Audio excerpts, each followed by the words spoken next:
Muslim ದೇಶಕ್ಕೆ ಬ್ರಹ್ಮೋಸ್, ಭಾರತ ದೊಡ್ಡ ನಿರ್ಧಾರ, ಚೀನಾಗೆ ಶುರುವಾಯಿತು ಒತ್ತಡ. ನಮಸ್ಕಾರ ಸ್ನೇಹಿತರೆ, ಆಪರೇಷನ್ ಸಿಂಧೂರ್ನಲ್ಲಿ ಇಸ್ಲಾಮಿಕ್ ರಿಪಬ್ಲಿಕ್ ಆಫ್ ಪಾಕಿಸ್ತಾನವನ್ನ ಬಡಿದು ಬೀದಿಗೆ ನಿಲ್ಲಿಸಿದ್ದ ಬ್ರಹ್ಮೋಸ್ಗೆ ಈಗ ದೊಡ್ಡ ಆರ್ಡರ್ ಬಂದಿದೆ. ಜಗತ್ತಿನ ಅತಿ ದೊಡ್ಡ ಮುಸ್ಲಿಂ ರಾಷ್ಟ್ರದಿಂದ ಈ ಆರ್ಡರ್ ಬಂದಿದೆ, ನಮಗೂ ಬ್ರಹ್ಮೋಸ್ ಕೊಡಿ ಅಂತ. ಭಾರತವು ಆ ಮುಸ್ಲಿಂ ರಾಷ್ಟ್ರಕ್ಕೆ ಬ್ರಹ್ಮೋಸ್ ಕೊಡೋ ನಿಟ್ಟಿನಲ್ಲಿ ಪಾಸಿಟಿವ್ ಆಗಿ ಥಿಂಕ್ ಮಾಡ್ತಾ ಇದೆ.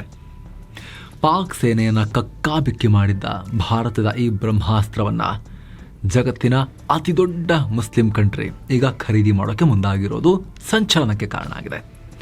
ಫೈನಲ್ ಹಂತದ ಮಾತುಕತೆ ಮುಗಿದಿದ್ದು ಸೈನ್ ಬೀಳೋದೊಂದೇ ಬಾಕಿ ಇದೆ.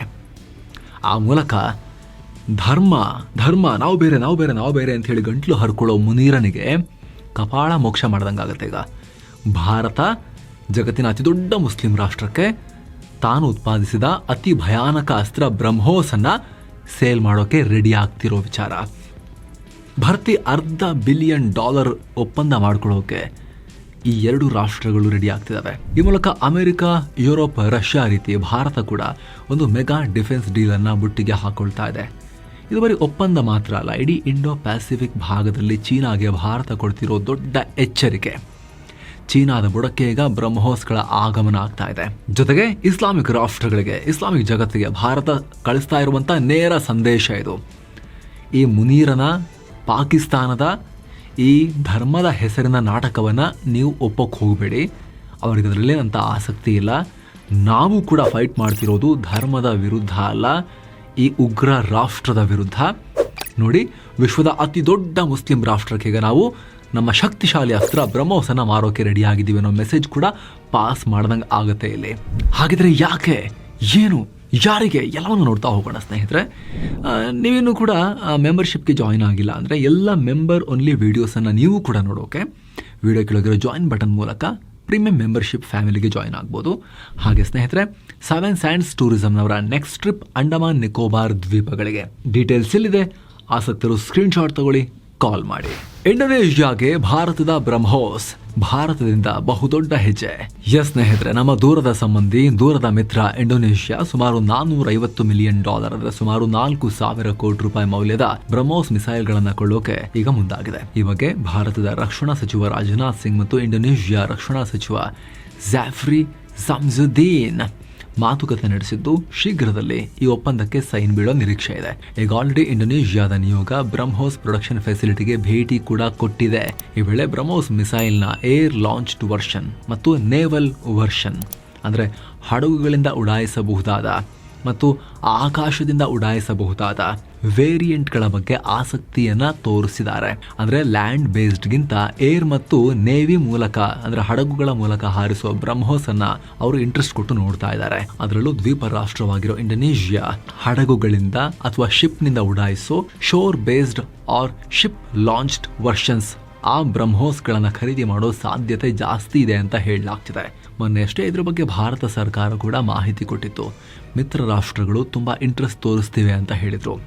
ಈಗ ಇಂಡೋನೇಷ್ಯಾ ಅನ್ನೋದು ಗೊತ್ತಾಗಿದೆ. ಫೈನಲ್ ಆಗಿದ್ರ ಬಗ್ಗೆ ರಷ್ಯಾ ಜೊತೆ ಭಾರತ ಡಿಸ್ಕಸ್ ಮಾಡುತ್ತೆ. ಯಾಕಂದ್ರೆ ಅದನ್ನ ಉತ್ಪಾದನೆ ಮಾಡೋದು ಭಾರತ ಮತ್ತು ರಷ್ಯಾ ಸೇರ್ಕೊಂಡು ಬ್ರಹ್ಮೋಸ್ ಏರೋಸ್ಪೇಸ್ ಕಾರ್ಪೊರೇಷನ್ ಮೂಲಕ. ನಾವೇ ಮೆಜಾರಿಟಿ ಶೇರ್ ಹೋಲ್ಡರ್ಸ್ 50.05, ರಷ್ಯಾ 49.05. ಆದರೂ ಕೂಡ ಇವರು ಒಟ್ಟಿಗೆ ಸೇರಿ ಡಿಸಿಷನ್ ತಗೊಳ್ಳೋದು. ಆದರೆ ಇಂಡೋನೇಷ್ಯಾಗೆ ಕೊಡೋಕೆ ರಷ್ಯಾ ಕೂಡ ಬಹುತೇಕ ಓಕೆ ಹೇಳೋ ಚಾನ್ಸಸ್ಸೇ ಜಾಸ್ತಿ. ಯಾಕಂದ್ರೆ ಚೀನಾ ಆಂಗಲ್ ಕೂಡ ಅಲ್ಲಿದೆ, ನಿಮಗೆ ಎಕ್ಸ್ಪ್ಲೈನ್ ಮಾಡ್ತೇವೆ. ಸೊ ಫಿಲಿಪೈನ್ಸ್ ಬಳಿಕ ಇಂಡೋನೇಷ್ಯಾ ಕೂಡ ಬ್ರಹ್ಮೋಸನ ತನ್ನ ಬತ್ತಳಿಕೆಗೆ ಈಗ ಹಾಕೊಳ್ಳೋದು ಬಹುತೇಕ ಖಚಿತ ಅನ್ನೋ ವಾತಾವರಣ ಸದ್ಯಕ್ಕೆ ನಿರ್ಮಾಣ ಆಗಿದೆ. ಹಾಗಿದ್ರೆ ಈ ಖರೀದಿಗೆ ಕಾರಣ ಏನು? ಮಿಡಲ್ ಈಸ್ಟರ್ನ್ ರಾಷ್ಟ್ರ ಅಲ್ಲ, ಸಂಘರ್ಷನೂ ಇಲ್ಲ. ಆದರೂ ದಿಢೀರಂತ ಇಂಡೋನೇಷ್ಯಾ ಬ್ರಹ್ಮೋಸ್ಗಳನ್ನ ಖರೀದಿ ಮಾಡ್ತಿರೋದು ಯಾರಿಗೆ ನುಗ್ಗಿಸ್ಲಿಕ್ಕೆ ಅನ್ನೋ ಪ್ರಶ್ನೆ ಬರ್ಬೋದು. ಇಂಡೋನೇಷ್ಯಾ ಇದನ್ನ ಕೊಳ್ಳೋದ್ರ ಹಿಂದೆ ಸಾಕಷ್ಟು ಸ್ಟ್ರಾಟಜಿಕ್ ಕಾರಣಗಳಿವೆ. ಚೀನಾವನ್ನ ಕಟ್ಟಿ ಹಾಕೋ ಉದ್ದೇಶ ಕೂಡ ಇದೆ. ಎಲ್ಲವನ್ನ ಎಕ್ಸ್ಪ್ಲೇನ್ ಮಾಡ್ತೀವಿ. ಅಂದ ಹಾಗೆ ಈ ಇಂಡೋನೇಷ್ಯಾ ಈ ಇಂಡೋ ಪ್ಯಾಸಿಫಿಕ್ ಭಾಗದಲ್ಲಿ ಇಂಪಾರ್ಟೆಂಟ್ ದ್ವೀಪ ಸಮೂಹಗಳ ರಾಷ್ಟ್ರ. ಮೊದಲನೇದು ವಿಶಾಲ ಕರಾವಳಿ ಪ್ರದೇಶವನ್ನ ಹೊಂದಿದೆ. ಇಂಡೋನೇಷ್ಯಾ 17,000ಕ್ಕೂ ಅಧಿಕ ದ್ವೀಪ ಸಮೂಹಗಳನ್ನು ರೂಲ್ ಮಾಡೋ ರಾಷ್ಟ್ರ, 17,000ಕ್ಕೂ ಅಧಿಕ ದ್ವೀಪಗಳನ್ನು ಹೊಂದಿರೋ ರಾಷ್ಟ್ರ. ಹೀಗಾಗಿ ಈ ವಿಶಾಲವಾದ ಕರಾವಳಿಯನ್ನ ರಕ್ಷಣೆ ಮಾಡಬೇಕು ಅಂದ್ರೆ ಎಕ್ಸ್ಕ್ಲೂಸಿವ್ ಎಕನಾಮಿಕ್ ಝೋನ್ ಪ್ರವೇಶ ಮಾಡೋ ಹಡಗುಗಳನ್ನು ತಡೆಯೋ ಸಾಮರ್ಥ್ಯವನ್ನು ಇಂಡೋನೇಷ್ಯಾ ಗಳಿಸ್ಕೊಳ್ಬೇಕು ಅಂದರೆ ಅದಕ್ಕೆ ಶಕ್ತಿಶಾಲಿಯಾದ ಶಸ್ತ್ರಾಸ್ತ್ರ ಕೂಡ ಬೇಕು. ಡಿಫೆನ್ಸಿವ್ ಮತ್ತು ಅಫೆನ್ಸಿವ್ ಕೇಪಬಿಲಿಟೀಸ್ ಬೇಕು. ನಿಮ್ಗೆ ಗೊತ್ತಿರಲಿ, ಇವರಿಗೆ ಪ್ರಾಮುಖ್ಯತೆ ಇರೋದೇ ವ್ಯಾಪಾರಿ ಜಲಮಾರ್ಗಗಳ ಕಾರಣಕ್ಕೆ. ಲೊಂಬೋಕ್, ಸುಂಡಾ, ಮಕಸ್ಸಾರ್ ಈ ಜಲಸಂಧಿಗಳು ಈ ಪ್ರದೇಶದಲ್ಲಿ ಬರ್ತವೆ. ಅಲ್ಲಿ ಪ್ರಾಬಲ್ಯವನ್ನು ಮೆರೆಯೋಕೆ ಇಂಡೋನೇಷಿಯಾ ನೇವಿ ಸ್ಟ್ರಾಂಗ್ ಆಗಬೇಕು, ಅವರ ಸಶಸ್ತ್ರ ಪಡೆಗಳು ಸ್ಟ್ರಾಂಗ್ ಆಗಬೇಕು. ಅದರಲ್ಲೂ ಇತ್ತೀಚೆಗೆ ಚೀನಾ ಬೆದರಿಕೆ ಜಾಸ್ತಿ. ಇಲ್ಲಿ ಚೀನಾ ಹಾರಾಡ್ತಾ ಇದೆ, ಮೈ ಮೇಲೆ ಬರುತ್ತೆ ಎಲ್ಲರ ಮೇಲೂ ಇಲ್ಲಿ ಈ ಪ್ರದೇಶದಲ್ಲಿ. ಇಂಡೋನೇಷಿಯಾ ಚೀನಾದ ಕೆಳಗಡೆ ದಕ್ಷಿಣ ಭಾಗದಲ್ಲಿದೆ. ಹಾಗಂತ ಇವರಿಗೂ ಚೀನಾಗೂ ಭೂಭಾಗದಲ್ಲಿ ನೇರ ಸಮಸ್ಯೆ ಇಲ್ಲ. ಆದರೆ ಚೀನಾದ ಕೋಸ್ಟ್ ಗಾರ್ಡ್ಸ್ ಮತ್ತು ಮೀನುಗಾರಿಕಾ ಹಡಗುಗಳು ಇಂಡೋನೇಷಿಯಾ ಜಲಗಡಿ ಕಡೆ ನುಗ್ತಾನೆ ಇರ್ತಾರೆ. ಅಮೆರಿಕ ಮತ್ತು ಇಂಡೋನೇಷಿಯಾ ಮತ್ತು ಭಾರತ ಚೆನ್ನಾಗಿರೋದ್ರಿಂದ ಚೀನಾಗೆ ಇಂಡೋನೇಷಿಯಾ ಬಗ್ಗೆ ಒಳಗೊಳಗೆ ಸಿಟ್ಟಿದೆ. ಹೇಗೆ ಫಿಲಿಪೈನ್ಸನ್ನು ತನ್ನ ವಿರುದ್ಧ ಇವರು ಬಳಸ್ತಾ ಇದ್ದಾರೋ, ನಾಳೆ ಈ ಜಾಗವನ್ನು ಕೂಡ ನಮ್ಮ ವಿರುದ್ಧ ಬಳಸಬಹುದು ಅನ್ನೋ ಆತಂಕ ಚೀನಾಗಿದೆ. ಜೊತೆಗೆ ಸ್ನೇಹಿತರೆ, ಈ ಭಾಗದಲ್ಲಿ ಆರ್ಥಿಕ ಶಕ್ತಿ ಆದರೆ ಮಾತ್ರ ಸಾಕಾಗಲ್ಲ. ಅತಿ ದೊಡ್ಡ ಮುಸ್ಲಿಂ ರಾಷ್ಟ್ರವಾಗಿರೋ ನಾವು ಸೈನಿಕವಾಗೂ ಕೂಡ ಸ್ಟ್ರಾಂಗ್ ಇರಬೇಕು ಅಂತ ಇಂಡೋನೇಷಿಯಾ ಬಯಸುತ್ತೆ. ಅಫ್ಕೋರ್ಸ್ ಇಂಡೋನೇಷಿಯಾ ಗಲ್ಫ್ ರಾಷ್ಟ್ರಗಳಿಗಿಂತ ತುಂಬ ವಿಭಿನ್ನ, ಒಳ್ಳೆ ಹೆಸರಿರೋ ರಾಷ್ಟ್ರ. ಆದರೆ ಪ್ರಭಾವದ ವಿಚಾರ ಬಂದಾಗ ಅವ್ರ ರೇಂಜ್ಗೆ, ಗಲ್ಫ್ ಕಂಟ್ರೀಸ್ ರೇಂಜ್ಗೆ ಇಂಡೋನೇಷಿಯಾ ಬರೋಕ್ಕೆ ಆಗ್ತಾ ಇಲ್ಲ. ಹೀಗಾಗಿ ತಾನು ಪವರ್ಫುಲ್ ಆಗಬೇಕು ಅಂತ ಇವರು ಬಯಸ್ತಾ ಇದ್ದಾರೆ. ಹಾಗೆ ಸ್ಟ್ರಾಟಜಿಕಲಿ ಕೂಡ ಹೊಸ ಮಿತ್ರರನ್ನು ಇಂಡೋನೇಷಿಯಾ ಹುಡುಕ್ತಾ ಇದ್ದಾರೆ. ಕತಾರ್ ಥರ ಎಲ್ಲರೊಂದಿಗೂ ಚೆನ್ನಾಗಿರೋ ಸಂಬಂಧ ಹೊಂದಬೇಕು ಅಂತ ಇಂಡೋನೇಷಿಯಾ ಆಸೆ ಪಡ್ತಾ ಇದೆ. ಹೀಗಾಗಿ ಅಮೆರಿಕ, ಚೀನಾ ನಂತರ ಭಾರತದೊಂದಿಗೂ ಇವರು ಕೈ ಜೋಡಿಸ್ತಾ ಇದ್ದಾರೆ. ಭಾರತದೊಂದಿಗೆ ವಿಪರೀತ ಇಂಟ್ರೆಸ್ಟ್ ತೋರಿಸ್ತಾ ಇದ್ದಾರೆ. ಯಾಕಂದರೆ ಭಾರತಕ್ಕೂ ಇಂಡೋನೇಷಿಯಾಗೂ ಐತಿಹಾಸಿಕ ಸಾಂಸ್ಕೃತಿಕ ಸಂಬಂಧ ಗಟ್ಟಿ ಇದೆ. ಈಗ ಡಿಫೆನ್ಸ್ನಲ್ಲೂ ಕೋಆಪರೇಷನ್ಗೆ ಹೆಜ್ಜೆ ಇಡ್ತಾ ಇದ್ದಾರೆ. ಪಾಕಿಗಳನ್ನು ಬಡಿದು ಮಲಗಿಸಿದ್ದ ಬ್ರಹ್ಮೋಸನ್ನು ನಮಗೂ ಕೂಡ ಕೊಡಿ ಅಂಥೇಳಿ ಭಾರತಕ್ಕೆ ಬಂದಿದ್ದಾರೆ. ಈಗ ಇಲ್ಲಿ ಬ್ರಹ್ಮೋಸೆ ಯಾಕೆ ಸುಮಾರು ಮಿಸೈಲ್ ಇದಾವಲ್ಲ ಅನ್ನೋ ಪ್ರಶ್ನೆ ಬರ್ಬೋದು. ಮೊದಲನೇದಾಗಿ ಇಂಡೋನೇಷಿಯಾ ಮಿಸೈಲ್ ಶಕ್ತಿಯಲ್ಲಿ ವೀಕ್. ಬೇರೆ ದೇಶದ ಬಳಿ ಮಿಸೈಲ್ ತಗೊಳ್ಳೋಣ ಅಂದರೆ ಕಾಸ್ಟ್ ಜಾಸ್ತಿ.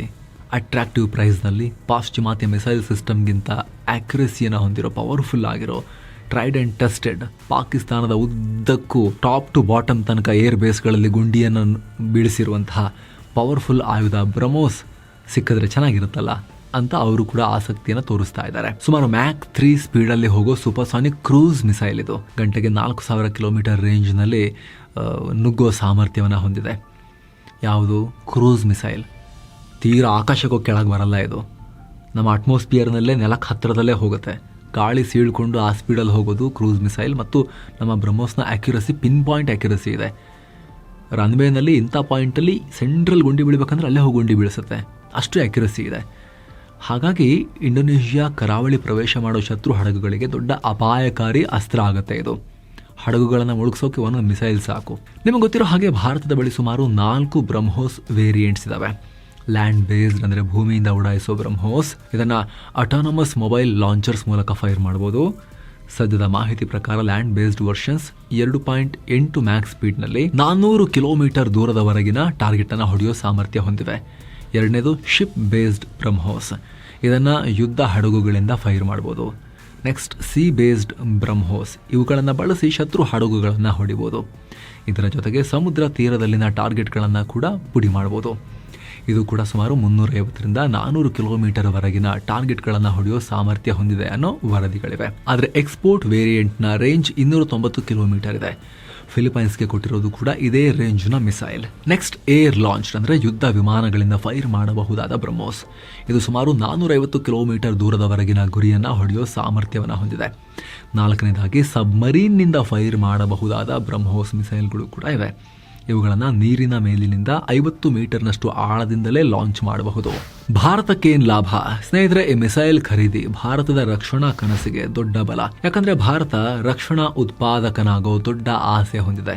ಮಾರ್ಕೆಟ್ ಹುಡುಕ್ತಾ ಇದೆ. ಈಗ ಆಲ್ರೆಡಿ 2022ರಲ್ಲೇ ಫಿಲಿಪೈನ್ಸ್ 290 ಕಿಲೋಮೀಟರ್ ರೇಂಜ್ನ ಬ್ರಹ್ಮೋಸ್ ಖರೀದಿ ಮಾಡಿ ಚೀನಾ ಕಡೆ ತಿರುಗಿಸಿಟ್ಕೊಂಡಿದೆ. ಲ್ಯಾಂಡ್ ಬೇಸ್ಡ್ ಮಿಸೈಲ್ ಖರೀದಿ ಮಾಡಿ ಅದನ್ನು ನಿಯೋಜನೆ ಕೂಡ ಮಾಡಿದ್ದಾರೆ.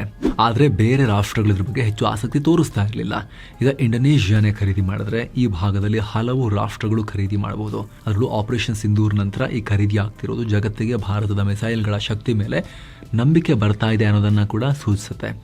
ಹಾಗೆ ಚೀನಾ ಮೇಲೆ ಪ್ರೆಷರ್ ಹಾಕ್ಬೋದು. ನಮ್ಮ ವಿರುದ್ಧ ಪಾಕಿಸ್ತಾನಕ್ಕೆ, ಬಾಂಗ್ಲಾಗೆ ಆಯುಧ ಕೊಡ್ತೀರಾ, ನಾವು ನಿಮ್ಮ ಹಿತ್ತಲಲ್ಲೂ ಕೂಡ ತಂದು ಮಿಸೈಲ್ ನಿಲ್ಲಿಸ್ತೀವಿ ಅಂತ ಹೇಳಿ ಭಾರತ ಮೆಸೇಜ್ ಪಾಸ್ ಮಾಡ್ಬೋದು. ಹಾಗೆ ರಕ್ಷಣಾ ಪೂರೈಕೆ ಮೂಲಕ ಆ ರಾಷ್ಟ್ರಗಳನ್ನು ಡಿಫೆನ್ಸ್ನಲ್ಲಿ ನಮ್ಮ ಮೇಲೆ ಅವಲಂಬನೆ ಮಾಡಿಕೊಳ್ಳೋ ರೀತಿ ಕೂಡ ಮಾಡ್ಬೋದು.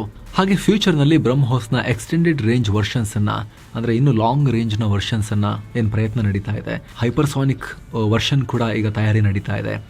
ಸೂಪರ್ಸಾನಿಕ್ಕಿಂತ ಇನ್ನೂ ವೇಗತ್ತು. ಅದಕ್ಕೆಲ್ಲ ಹಣಕಾಸಿನ ಸಹಾಯ ಕೂಡ ಆಗುತ್ತೆ. ಆರ್ಡರ್ ಹೆಚ್ಚಾದರೆ ಉದ್ಯೋಗ ಸೃಷ್ಟಿ ಕೂಡ ಆಗುತ್ತೆ. ಭಾರತದಲ್ಲಿ MSMEಗಳಿಗೂ ಕೂಡ ಬಲ ಬರುತ್ತೆ. ಜೊತೆಗೆ ಎಲ್ಲಕ್ಕಿಂತ ಮುಖ್ಯವಾಗಿ ಆಗಲೇ ಹೇಳಿದ ಹಾಗೆ ಪಾಕಿಸ್ತಾನ ಇಸ್ಲಾಮಿಕ್ ರಾಷ್ಟ್ರಗಳನ್ನ ಭಾರತದ ವಿರುದ್ಧ ಕೆರಳಿಸೋ ಪ್ರಯತ್ನ ನಡೆಸ್ತಾ ಇರುತ್ತೆ.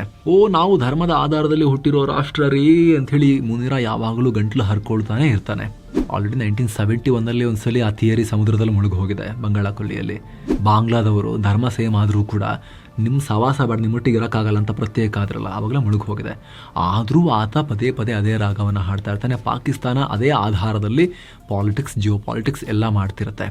ನಾವೇನಾದರೂ ಪಾಕಿಸ್ತಾನಕ್ಕೆ ಪಟ್ಟಂತ ಒಂದು ಕೊಟ್ಟರೆ ಅಯ್ಯೋ ಅಂತ ಹತ್ಕೊಂಡು OIC ಮುಂದೆ ಹೋಗುತ್ತೆ, ಆರ್ಗನೈಸೇಷನ್ ಫಾರ್ ಇಸ್ಲಾಮಿಕ್ ಕೋಆಪರೇಷನ್ ಹತ್ರ. ಆದ್ರೀಗ ಭಾರತ, ಹೇ ಪಾಕಿಸ್ತಾನ, ನೀನೊಬ್ಬನೇ ದೊಡ್ಡ ಕಳ್ಳ ಇರೋದು, ಅದರಲ್ಲಿ ಧರ್ಮವನ್ನು ಬೆರೆಸೋಕೆ ಹೋಗಬೇಡ, ನಿಮ್ಮನ್ನು ಮಾತ್ರ ನಾವು ಹಿಂಗೆ ಟ್ರೀಟ್ ಮಾಡೋದು, ನೀವು ಸರಿ ಇಲ್ಲ, ನಿಮ್ಮ ಬುದ್ಧಿ ಸರಿ ಇಲ್ಲ.